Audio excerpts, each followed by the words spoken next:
When we saw the property online, it looked pretty daggy and run down.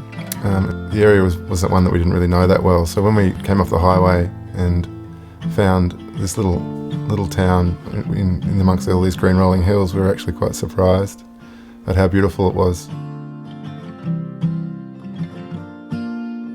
I live here with my wife Krystina, and we've been here for just over a year now.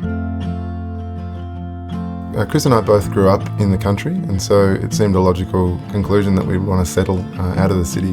It's a connection to community and the land that really draws us out of the urban environment. I grew up in northern New South Wales on more or less a hippie commune in a very, very small house which my dad built when I was 1. It was a little stone cottage on the side of a hill, and it was one room, and we all lived in that one room together. So maybe there's a connection with that history as to why I've ended up with such a tiny little house. I'm not the smallest person, so it's a bit illogical.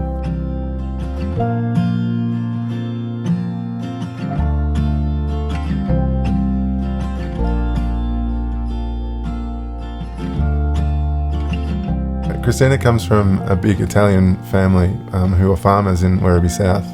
And so growing vegetables and producing meals from those things you've grown is a big part of that culture and a big part of our life. My father was also a shoemaker. He made a pair of cowboy boots for me when I was about 4 or 5, and they're sitting on top of the piano in the lounge room. On the side of them is a depiction of the valley that I grew up in, northern New South Wales.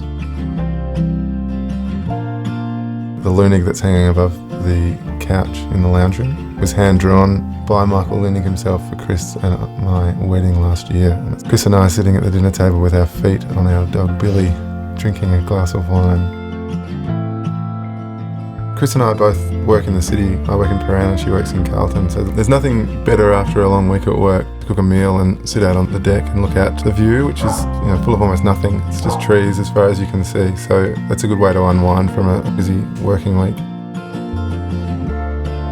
Ever since landing in Melbourne, I felt a little bit out of place, and so finding a home for me is a really important thing. And what we found here is as a place to be part of a community and part of a culture that is more in line with where I was brought up, and so it's comforting to find that finally.